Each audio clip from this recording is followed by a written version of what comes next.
Salve a tutti ragazzi e bentornati sul canale di Fabrizio Teghesi.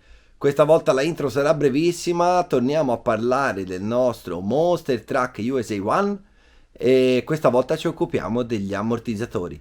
Il video ragazzi sarà lungo, ma il processo è stato veramente difficile. Non avrei mai pensato che lavorare sugli ammortizzatori di questo truck avrebbe portato così tante complicazioni.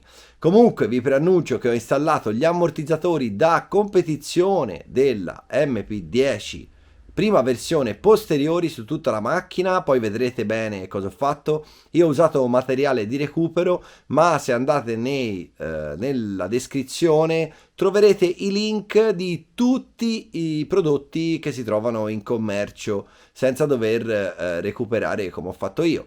Chi invece ha una MP9 vecchio tipo oppure una MP10 prima versione, gli avanzano 4 ammortizzatori, potrebbe fare anche il lavoro che ho fatto io.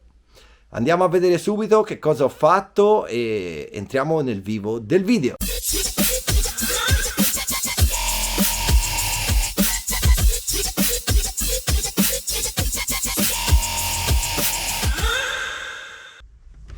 Eccoci qua ragazzi con il nostro USA One. Dopo questa pausa proseguiamo. E cosa facciamo oggi ragazzi? Gli ammortizzatori. Quindi ci sono da fare alcuni rilevamenti, perché vediamo subito. Quindi, come ho detto la volta scorsa ragazzi, se vi ricordate, il drop è determinato dagli ammortizzatori. Quindi vuol dire che il fine corsa dei nostri bracci, del nostro assale rigido, qui non ci sono dei bracci, lo fa la lunghezza dell'ammortizzatore. E questo è sbagliato. È sbagliato, dovrò fare qualcosa, dovrò inventarmi qualcosa per rimediare a questo, ma l'altra cosa che non ho detto e che invece è importantissima è che anche in fase di compressione è l'ammortizzatore che genera lo stop. Quindi, come vedete, hanno inserito 1R qua dentro in ogni ammortizzatore che praticamente è come se andasse a allungare la canna per far stoppare la macchina prima che il pezzo dello chassis vada a toccare sull'asse. Quindi ragazzi dovremmo stare molto attenti in caso di sostituzione degli ammortizzatori con le misure di fine corsa verso il basso e chiaramente di drop verso l'alto. Quindi cominciamo a smontarli, facciamoli a coppie e vediamo cosa succede.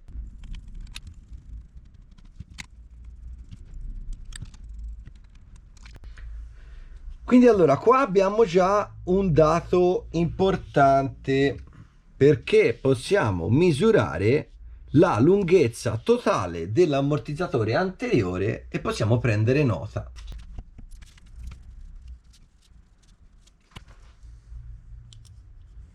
Quindi vediamo un po'. Allora mi devo appoggiare perché non riesco a mettere in pari la sfera.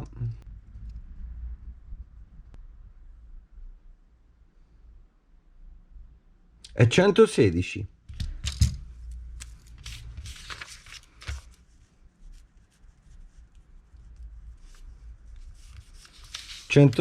E a questo punto ragazzi possiamo andare a togliere i capitelli.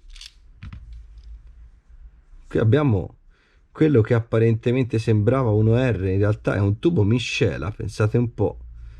È un tubo miscela che si era addirittura schiacciato, quindi non era più della grandezza prevista da loro. Teniamo anche chiuso tutto qua, quindi il loro fine corsa previsto è quando è tutto schiacciato così, come vedremo anche nell'altro, tanto da farlo sembrare 1R.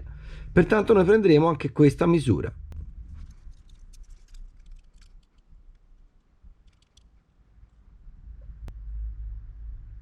È 87.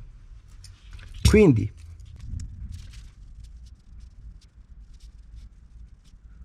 Quindi a questo punto, come vedete, gli ammortizzatori non sono caricati bene, perché guardate quanto scalino fa. Lo vedete? Fa uno scalino incredibile. Quindi vuol dire che qua manca olio in questo ultimo pezzo. E noi cosa facciamo? Li apriamo e andiamo anche a vedere quale ammortizzatore della serie competizione potrebbe risultarci utile per sostituire questi originali.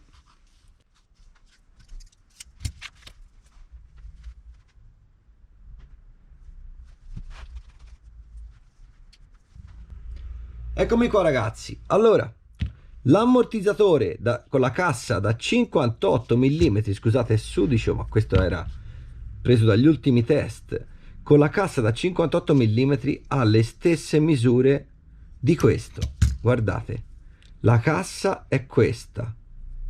Vedete che è pressoché identica, mentre guadagniamo tantissimo in escursione con questi steli. Ma in realtà, visto che il fine corsa all'insù dovrà essere un qualcosa tipo questo, noi ci andiamo tranquillamente, quindi avremo soltanto vantaggio a usare questi ammortizzatori qua. Se invece vogliamo limitare la corsa dello stelo, basterà montare gli steli corti della posteriore della TKI1. Chiaramente ragazzi, tutte queste cose vi lascio i riferimenti in descrizione. Ora vedrò che cosa fare. Intanto devo capire che tipologia di piattelli sono montati, quindi disassemblo questi qua.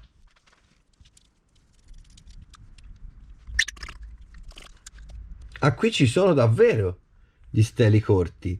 Non so se si riesce a vedere dal video quanta porzione di canna avanza all'interno che non viene sfruttata. Quindi qua ci sono davvero montati gli steli corti. Quindi sono delle canne lunghe con gli steli corti. Sentite come, cioè voi non potete sentire, ma ve lo garantisco, qui la canna è di plastica, no? E lo stelo, nonostante non ci sia l'olio, è veramente durissimo a scorrere. Cioè questi sono dei classici ammortizzatori da macchina giocattolo.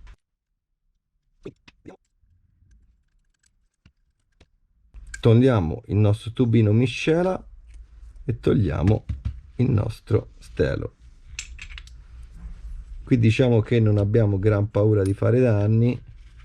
Vedete ragazzi, lo stelo è veramente corto. Adesso scoprirò anche che stelo è. Ci sono 6 fori. 6 fori. E questo piattello è un piattello da stampo, ragazzi. È un piattello da stampo. Si vede chiaramente l'attaccatura, quindi diciamo che per una macchina chiaramente giocattolo può anche andare bene, sono tutte fatte così, ma per un utilizzo diciamo sui salti estremi e quant'altro, vedete? Si vede in questo punto, io non so se si riesce a mettere a fuoco, ma si vede la bava dello stampo, guardate, qua, è esattamente qua. Non so se vedete che è diverso rispetto a tutto il giro del piattello. Quindi adesso vedremo che steli ci sono e probabilmente riusciremo anche a replicarli identici. Addirittura gli steli mi sembrano quelli buoni, li confronteremo. Sembrano addirittura gli anteriori, questi sembrano gli anteriori della macchina TKI1 MP10. Vediamo, Vediamo se ho ragione. IFW 14002. Esatto, sono quelli ragazzi. Sono quelli. Ma secondo me dobbiamo agire in un modo diverso. Dobbiamo agire in un modo diverso. Vediamo un attimo cosa riesco a inventare, perché noi dobbiamo prendere di riferimento questa misura che è 116. Gli ammortizzatori della MP10 TKI1 posteriori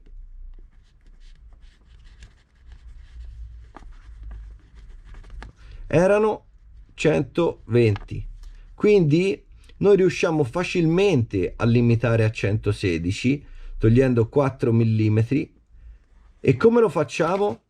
Creando uno spessore di 4 mm che metteremo dietro al piattello. Quindi noi monteremo i nostri ammortizzatori, metteremo con il dado chiaramente, metteremo 4 mm qua sotto, lo inseriremo e quindi praticamente ci farà la misura di 116 e metteremo tubo carburante come questo per arrivare a 87 full compressed. Andiamo a vedere se riusciamo a fare una cosa del genere. Oltretutto gli ammortizzatori posteriori TKI1 non si usano più, a parte che sull'elettrico, perché chiaramente abbiamo la TKI2, quindi ragazzi tornerebbe perfetto. Toglieremo di mezzo questi ammortizzatori che venderò al miglior offerente che si presenterà su internet, e praticamente abbiamo soltanto un ulteriore problema, che è quello della sfera, perché gli ammortizzatori questi qua sono collegati nella parte superiore con la sfera, quindi dopo mi inventerò qualcosa anche qua. Comunque intanto cominciamo a lavorare su questo nuovo progetto, vediamo di far tornare queste misure con gli ammortizzatori più adatti. Quindi ecco gli ammortizzatori che dicevo.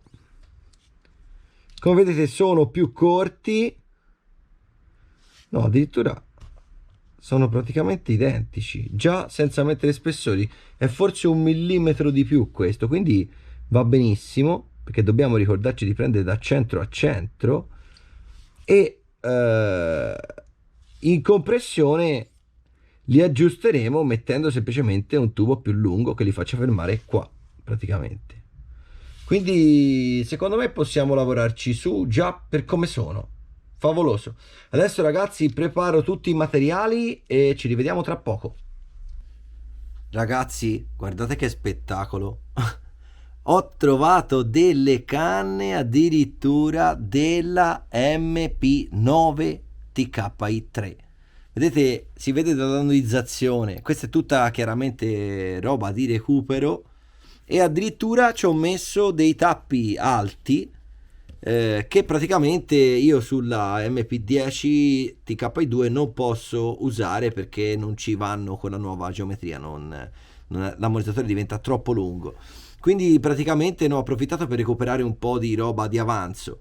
Vi lascio comunque la mia configurazione fatta con degli accrocchi, che chiaramente sarà rivolta soltanto a chi è anche pilota buggy e ha molti avanzi fino dalla MP9. So che tanti possessori di questo monster potrebbero avere i pezzi che ho usato e non se ne stanno facendo più di niente. Altrimenti vi metto la configurazione che potete diciamo comprare già pronta, che è quella della MP10 posteriore. Tanto il principio l'avete capito, l'importante è che tornino le misure del tutto compresso e del tutto esteso. Allora ragazzi, cosa ho preso? Nell'interno metterò questi da 2 mm. Questi sono quelli che si trovano nella stampata degli ammortizzatori, nella stampata dei piedini ammortizzatori. Invece sull'esterno metterò il classico tubo miscela. Ho già preso tutte le misure, dovrebbe essere a posto, e anche l'interno. Quindi ci rivediamo ad ammortizzatori montati e vediamo cosa succede. Pronti ragazzi? Guardate, lunghezza tutti estesi torna perfettamente e tutti compressi torna perfettamente. Guardate, perché qui avevamo detto di prendere la misura con questo schiacciato come l'ho trovato io e come è anche in quelli posteriori montati. Quindi adesso riempiamo gli ammortizzatori, mi raccomando membrane con la croce dietro, queste qua, e via. Ricordatevi, non vi do le misure di questo perché ovviamente se usate i miei tappi, i tappi alti come ho fatto io, vi va bene, ma se no, se usate gli ammortizzatori come escano dalla busta, questi qua, non vi andrebbero bene le misure. Pronti ragazzi? Quindi montiamo le ghiere, chiaramente sono quelle vecchie, le nuove sono nere. tutto materiale di recupero per questo tracchettone, ma già avrà un notevole upgrade.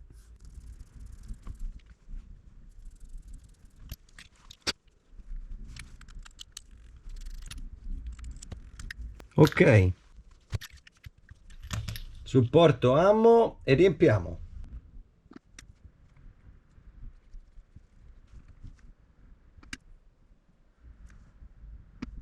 Sono partito con un 600, vediamo confrontandolo come sarà rispetto all'ammortizzatore originale. Come vedete ho lavorato solo su un ammortizzatore, questo l'ho lasciato ancora come me l'hanno dato, come era montato di serie, così potrò fare i confronti e trovare l'olio giusto. Questo lo possiamo levare, quindi mentre qui aspettiamo che tutte le bolle d'aria vadano via, rimetto a posto. Ok, ci siamo ragazzi, chiudiamo i nostri ammo. Chiaramente qui sarà molto difficile fare il rebound a zero perché c'è lo spacers.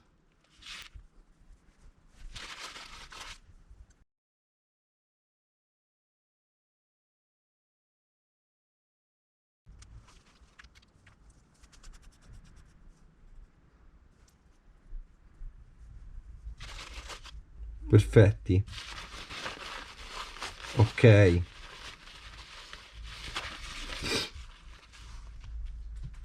Io userò ragazzi il portamolla di serie. Attenzione perché è diverso da quello della macchina da competizione. Uso questo perché queste molle sono molto corte, come vedete, rispetto all'ammortizzatore, ne avanza tantissimo.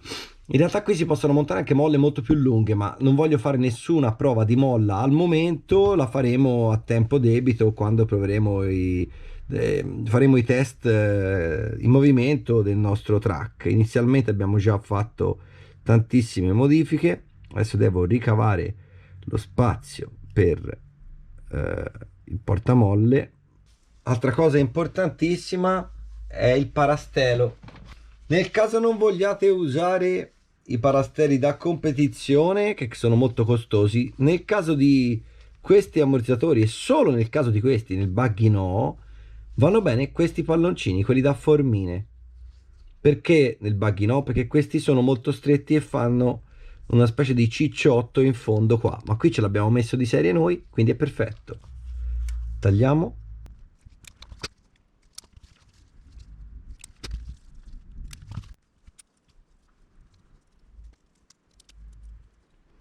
Questo ragazzi con i parasteli non ci va, quindi rettifico ciò che ho detto in precedenza, devo montare i parasteli da competizione. Non vi preoccupate perché nelle buste li trovate, eccoli qua ragazzi, vedete sono un po' diversi, con questi dovremmo precaricare leggermente di più la molla perché il punto di battuta è più in basso.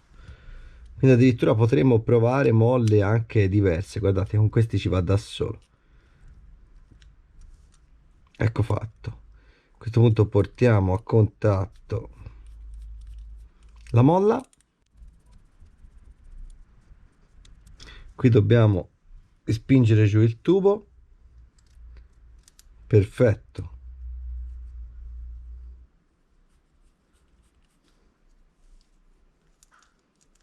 Ok, questo è pronto. Adesso procediamo su questo.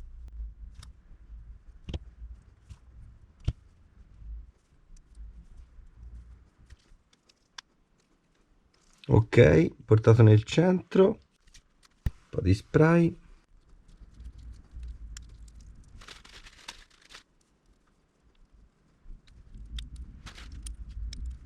Mettiamolo uguale a questo come precarico iniziale e saremo pronti per lavorare poi sulla macchina. Ok, dopo checcheremo col calibro. A questo punto mandiamo tutto giù.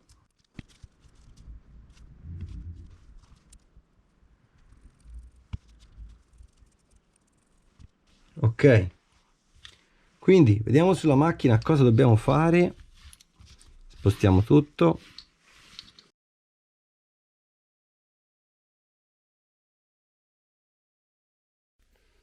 Allora ragazzi, finalmente sono riuscito a montare gli ammortizzatori. Vi preannuncio che non è affatto semplice.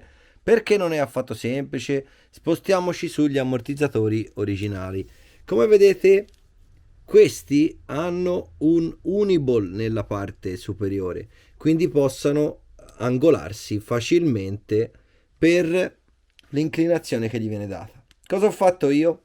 Ho montato, intanto per cominciare, i supporti più lunghi possibili che esistano per la macchina nitro e chiaramente anche per la macchina elettrica, quindi per le macchine da competizione. Sotto ho montato una vite più lunga e uno spacers per avere gli ammortizzatori più dritti possibili.